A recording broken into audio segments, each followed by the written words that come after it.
Now I'm going to introduce a topic that will combine this idea of opening up here with this yawning that I spoke about earlier and the fact of having vibrato running right through. We're going to start really quietly on a harmonic, and again I come back to what I call the best harmonic. The easy harmonic is low D, which sounds A2.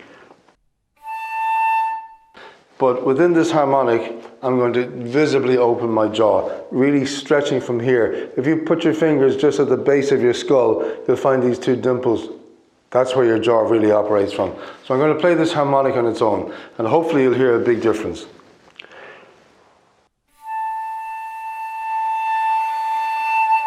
You should hear an opening out of the sound. This is the most important part of this exercise. The rest of it is just window dressing.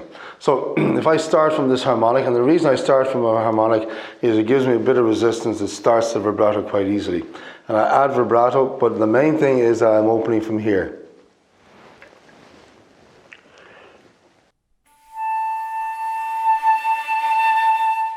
I'll do it again.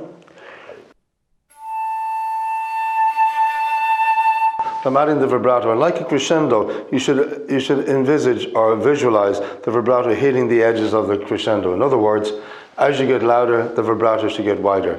You have to be very careful that it doesn't get slower with opening up in the middle and adding vibrato.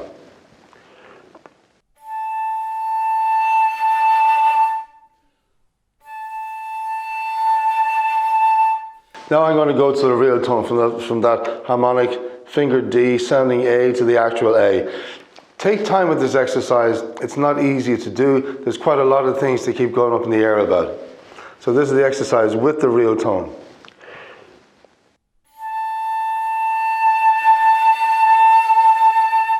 I'll do it again. It wasn't so successful. Really get the vibrato rolling and make sure you really open here.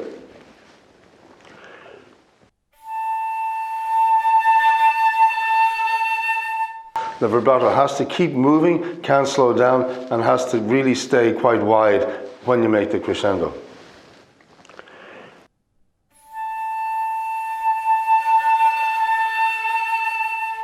Then you can combine it with another exercise like the increasing intervals.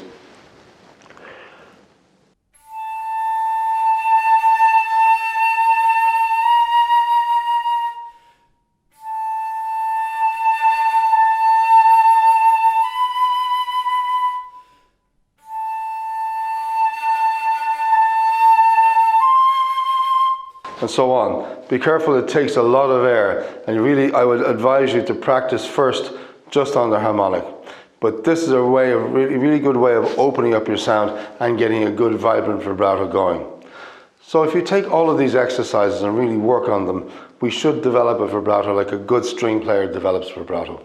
But be careful, just because you can use vibrato doesn't mean you should use it all the time.